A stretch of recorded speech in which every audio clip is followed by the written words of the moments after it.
Ni wapi ushauri? Kuna mzee mmoja sehemu za uko mbali, ni kama kifo angoja kwazo umri wa hali. Ana 91 miaka ye bila mali, basi mengi haelewi zaidi ya siku hizi.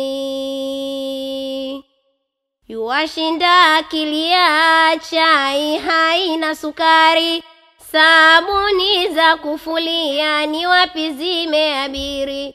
Dawa alizozoea homa isifanye shari,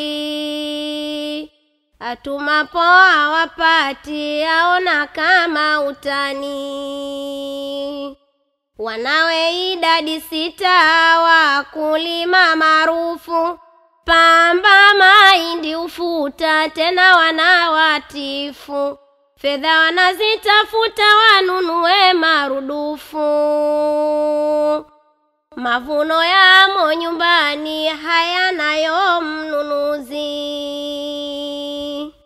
Haelewi yualiauzeni mbuzi wanangu, nguo mtanunulia pia zile dawa chungu. Homa zitanikimbia zisinipige marungu, laiti angelewa masikini huyu babu. Wanawe wafa moyoni mateso ya wao baba, hivyo havipatikani pote vimekuwa haba. Sukari pia sabuni hanazo dawa za tiba,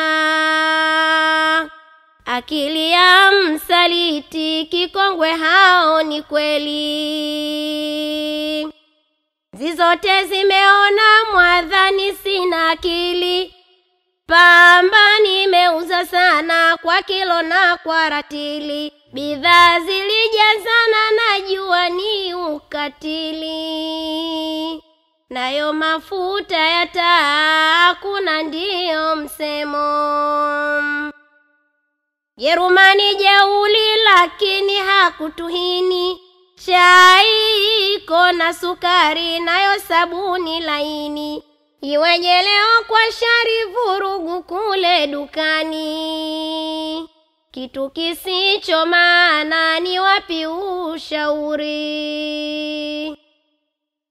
Kasema matukio amini, akili akipima ya leo na ya zamani. Taratibu akahema akawa usingizini, usingizi wa vurugu